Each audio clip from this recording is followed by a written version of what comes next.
अस्सलाम वालेकुम my dear students. आज हम एंजाइम्स के चैप्टर को एंड करने जा रहे हैं। हमारा जो last topic of discussion that is functions of enzymes. Enzymes को फंक्शंस को डिस्कस करना इसलिए ज़रूरी होता है क्योंकि एंजाइम्स का काम सिर्फ चीज़ों की ब्रेक डाउन करना नहीं है, बल्कि ये हमारी डेली लाइफ का इम्पोर्टेंट पार्ट है। ये फंक्शंस बेसिकली हमारी बॉडी में क्या क्या असर अंजाम देता है। आज के लेक्चर में हम इसको डिटेल के साथ डिस्कस करेंगे। पहला फंक्शन आपके पास आता है कि एक्टिवेशन एनर्जी को डिक्रीज़ करता है, जो कि स्टूडेंट जो हैं वो MCQs में मिस्टेक करते हैं, समझते हैं कि जो एक्टिवेशन एनर्जी है क्योंकि वो ज़्यादा प्रोड्यूस हो रही है लिहाजा एक्टिवेशन एनर्जी इंक्रीज़ है। जबकि क्या होता है कि एक्टिवेशन एनर्जी का मतलब क्या होता है कि अगर आपने किसी भी चीज़ की ब्रेक डाउन करनी है उसको ब्रेक डाउन करने के लिए आपको कितनी एनर्जी लगानी पड़ती है, that is called activation energy. अब अगर आप काम विदाउट एंजाइम्स कर रहे हैं फिर क्या होगा कि आपको एनर्जी ज़्यादा लगानी पड़ेगी, एक्टिवेशन एनर्जी रिक्वायरमेंट ज़्यादा होगी। बट अगर आप वही काम एंजाइम्स की मौजूदगी में करेंगे तो क्या होगा, आपको एक्टिवेशन एनर्जी कम लगानी पड़ेगी। यानी कम एनर्जी लगाकर आप अपनी ज़रूरत का या जो है अपनी जो भी रिक्वायरमेंट्स है वो आप काम सर अंजाम दे सकते हैं। They decrease activation energy. ये क्या करते हैं, बेसिकली एक्टिवेशन एनर्जी को डिक्रीज़ करते हैं। Most enzymes catalyse reactions are highly efficient. Enzymes की मौजूदगी में जो रिएक्शंस होते हैं वो बहुत अच्छे होते हैं। जब भी किसी चीज़ की ब्रेक डाउन करनी होती है एंजाइम्स क्या करते हैं, कम एनर्जी लगाकर इस चीज़ को ब्रेक डाउन करते हैं और हमारी बॉडी की एनर्जी को स्टोर कर लेते हैं ताकि चीज़ों को तोड़ने में ज़्यादा एनर्जी ज़ाया ना हो।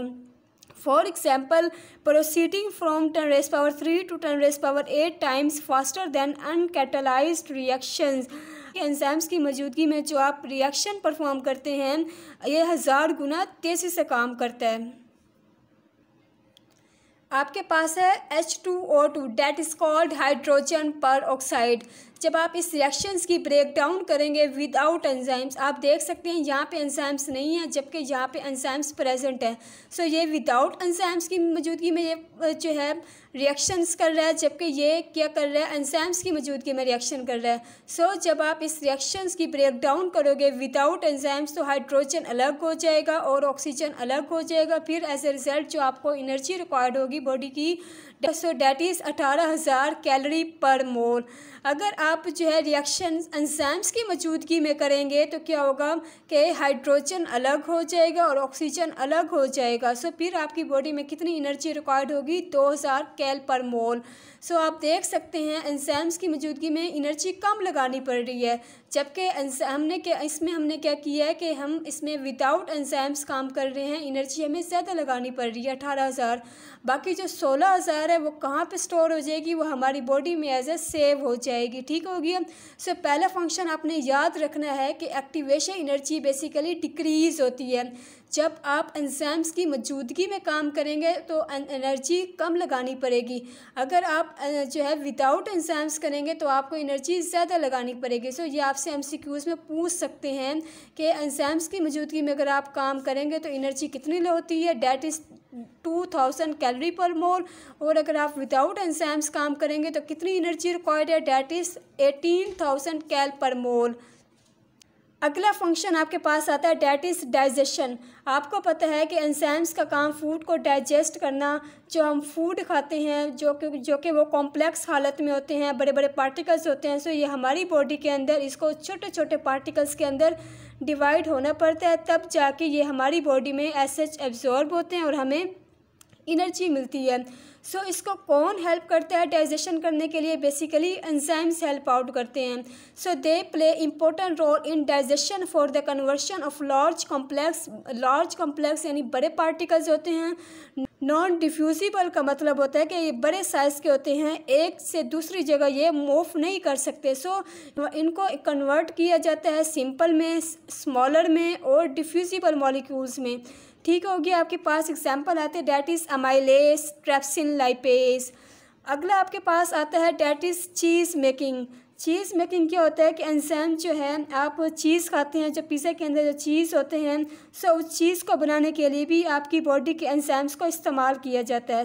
उन एंजाइम्स को जानवरों की बॉडी से निकाला जाता है और बहुत सारी जो हमारी फूड इंडस्ट्री है उसको वहाँ पे इस्तेमाल करते हैं। So enzymes are used in the manufacturing of cheese बनाने के लिए भी आप एंजाइम्स का इस्तेमाल करते हैं। फॉर एग्जांपल कीमोसिन एक एंजाइम है जो कि आप हासिल करते हैं फंगस से, ठीक हो गया, और ये बेसिकली हम यूज़ करते हैं चीज़ मेकिंग के लिए। अगला फंक्शन आपके पास आता है डेट इज़ स्वीटनर। स्वीटनर से मुराद क्या होता है कि जब भी आप फ्रूट खाते हैं तो वो बड़े पार्टिकल्स में होते हैं। बड़े पार्टिकल्स आपको पता है लेस स्वीट होते हैं। जितने ज़्यादा शुगर मॉलिक्यूल्स बढ़ते जाएंगे उनकी उतनी स्वीटनेस कम होती जाएगी। सो आप जितना ज़्यादा मॉलिक्यूल्स को ब्रेक डाउन करते जाएंगे स्वीटनेस उतनी ज़्यादा बढ़ती जाएगी। सो आप बड़े पार्टिकल्स खा रहे हैं, सो एंजाइम्स आके छोटे पार्टिकल्स में डिवाइड करते हैं और एज अ रिज़ल्ट हमारी बॉडी में जो स्वीटनर कैपेसिटी है वो बढ़ जाती है, ठीक होगी, इंक्रीज़ हो जाती है। So some enzymes are use as sweetener. कुछ एंजाइम्स हम स्वीटनर के तौर पे इस्तेमाल करते हैं। For example sucrose basically disaccharide है, 2 शुगर मॉलिक्यूल्स हैं, लेस स्वीट होते हैं। जब आप इसकी ब्रेक डाउन करोगे इसके लिए एक स्पेशल एंजाइम आता है डेट इज़ सुक्रेज एंजाइम आता है, इसकी ब्रेक डाउन करता है और इसको कन्वर्ट कर देता है सिंपल कंपोनेंट्स के अंदर, ग्लूकोज और प्लस फ्रक्टोज के अंदर। फिर क्या होता है, एज ए रिज़ल्ट हमें एनर्जी मिलती है। Glucose is 60% sweetener. आपकी बुक में 70% लिखा हुआ है जो कि वो गलत है, आपने ठीक कर लेना है। So while fructose is 70% sweetener than sucrose. आपको पता है कि दुनिया में जो सबसे ज़्यादा शुगर पाई जाती है वो किस में पाई जाती है, डेट इज़ फ्रुक्टोज, क्योंकि ये फ्रुक्टोज बेसिकली हनी शुगर है। सो सुक्रोज की निस्बत 70% गुना मीठा होता है, जबकि ग्लूकोज कितना होता है, 60% होता है। सो ये आपसे MCQs में पूछ सकते हैं। उसके बाद अगला फंक्शन आपके पास आता है एज ए डिटर्जेंट। एंजाइम्स जो हैं मुख्तलिफ़ किस्म के स्टेन होते हैं, या आपके कपड़ों के ऊपर या मुख्तलिफ़ जो है फाइबर्स के ऊपर दाग धब्बे लग जाते हैं, या उन दाग धब्बों को तोड़ने में, उन दाग धब्बों को अलग करने में इस एंजाइम्स का बड़ा इम्पोर्टेंट रोल होता है। सो यही वजह है कि सर्फ़ जो आप घरों में इस्तेमाल करते हैं उनके ऊपर मेंशन होता है कि ये बेसिकली एंजाइम्स ऐड किया गया है ताकि जो धब्बा है आपके कपड़े के ऊपर लगा है सो उसको ब्रेक किया जा सके, उसको रिमूव किया जा सके। So carbohydrates, proteins breaking enzymes are heat stabiliser are used as detergent, for example proteases. उसके बाद अगला आपके पास फंक्शन आता है डेट इज़ ड्रग्स और मेडिसिन को कब इस्तेमाल करेंगे हम इसको जो है ड्रग्स और मेडिसिन को उस वक्त इस्तेमाल करेंगे जब बॉडी में एंजाइम्स की कमी हो जाएगी। यानी कुछ पेशेंट्स ऐसे होते हैं जो एंजाइम्स डेफिशिएंट होते हैं। फॉर एग्जांपल अगर बॉडी में पेप्सिन एंजाइम्स नहीं पैदा होता तो क्या होगा कि जो प्रोटीन खाएगा तो उसकी ब्रेकडाउन नहीं होगी। इसी तरह अगर जो है लाइपेज एंजाइम्स नहीं है, जब आप लिपिड्स खाओगे तो लिपिड्स की ब्रेकडाउन नहीं होगी। सो लिहाजा हमें क्या करना पड़ता है, हमें एंजाइम्स एज ए मेडिसिन के तौर पे यूज़ करते हैं ताकि पेशेंट्स की बॉडी जो है अपने चीज़ों को ब्रेक करने के काबिल हो जाए और वो आपके लिए एनर्जी प्रोड्यूस कर सके। So some enzymes are used as drugs.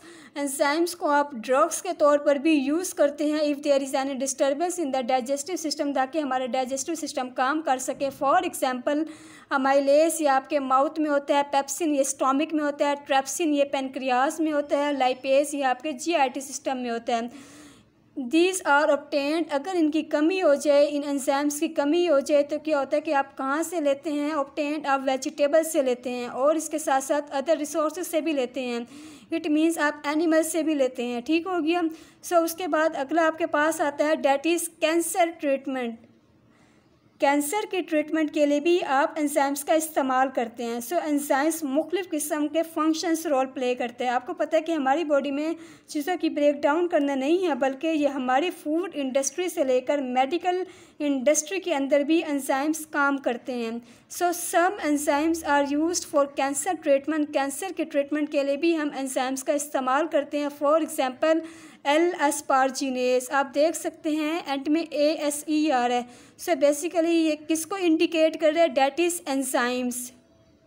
Cancer के ट्रीटमेंट के लिए आप कौन सा एंजाइम यूज़ करते हैं, डेट इज़ L-asparginase। अगला फंक्शन आपके पास आता है that is curing of disease. So disease की ट्रीटमेंट के लिए भी इस एंजाइम्स का बड़ा इंपॉर्टेंट रोल होता है। फॉर एग्जांपल आपके पास आता है रिकेट्स। रिकेट्स क्या चीज़ होती है, रिकेट्स एक ऐसी बीमारी होती है जो कि नॉर्मली तौर पर बच्चे में प्रेजेंट होती है। अगर बच्चे में बोन्स वीक हो जाए, कमज़ोर हो जाए, तो उन्हें आप रिकेट्स कहते हैं। अगर जो है अडल्ट्स में बोन्स वीक हो जाए, वुमेंस में बोन्स वीक हो जाए, तो उन्हें आप कहते हैं ऑस्टियोमलेशिया। या डिफरेंस भी अक्सर वाइवे में पूछ लेते हैं। उसके बाद है कि हार्ट प्रॉब्लम के लिए कौन सा एंजाइम होता है, that is lactate dehydrogenase. Liver के लिए कौन सा एंजाइम होता है, डेट इज़ काइनेसिस। ये 2-3 एंजाइम्स है, ये आपसे पूछ सकते हैं वाइवे में। ठीक हो गया। हार्ट प्रॉब्लम के लिए कौन सा एंजाइम यूज़ होता है, डेट इज़ लैक्टेट डिहाइड्रोजिनेज। जबकि लीवर के लिए कौन सा एंजाइम यूज़ होता है, डेट इज़ काइनेसिस। अगला फंक्शन आपके पास आता है, डेट इज़ ब्लड क्लॉटिंग। कुछ एंजाइम्स ऐसे होते हैं जो क्लॉट करने में हेल्प आउट करते हैं, क्योंकि ये हमारी बॉडी में क्लॉटिंग के लिए प्लेटलेट्स होती हैं। इसके साथ साथ प्रोटीन क्लॉटिंग फैक्टर्स भी मौजूद होते हैं। Enzymes can also cause blood clotting bye protein thrombin. इसके अलावा जो है एंजाइम्स बॉडी में मिल्क को क्लॉट करने में भी इम्पोर्टेंट रोल प्ले करता है। उसके बाद अगला फंक्शन आपके पास आता है, that is alcoholic beverages. Alcohol बनाने के लिए एंजाइम्स का इस्तेमाल किया जाता है। आपको पता है कि अल्कोहल कैसे बनाई जाती है। अल्कोहल बेसिकली अंगूरों को जो है गलाया जाता है, सराया जाता है, उसके बाद शराब बनाई जाती है। और क्योंकि अंगूरों के अंदर शुगर होती है, उसको तोड़ने के लिए अमाइलेज एंजाइम चाहिए होता है। अंगूरों के ऊपर अमाइलेज एंजाइम्स डाला जाता है, जिसकी वजह से क्या होता है कि टूटते हैं, गलते हैं, सड़ते हैं। इससे आप क्या करते हैं, बेसिकली अल्कोहल बना लेते हैं। अल्कोहलिक बेवरेज के लिए कौन सा एंजाइम यूज़ होता है, that is amylase. Amylase is used in manufacturing of alcoholic beverages. उसके बाद अगला फंक्शन आता है, डेट इज़ मीट टेंडराइजिंग। मीट टेंडराइजिंग क्या चीज़ होता है, गोश्त को गलाने के लिए भी इस एंजाइम्स का बड़ा इंपॉर्टेंट रोल होता है। वो कौन कौन से एंजाइम्स होते हैं, that is trypsin, pepsin, papain, last one is bromelain. Bromelain अनानास होता है। अगर गोश्त को गलाने के लिए जो है आप पेन का इस्तेमाल कर सकते हैं, जो है ट्रेप्सिन का इस्तेमाल कर सकते हैं, पेप्सिन का भी कर सकते हैं। पेप्सिन क्यों करते हैं, क्योंकि आपको पता है गोश्त के अंदर प्रोटीन होती है।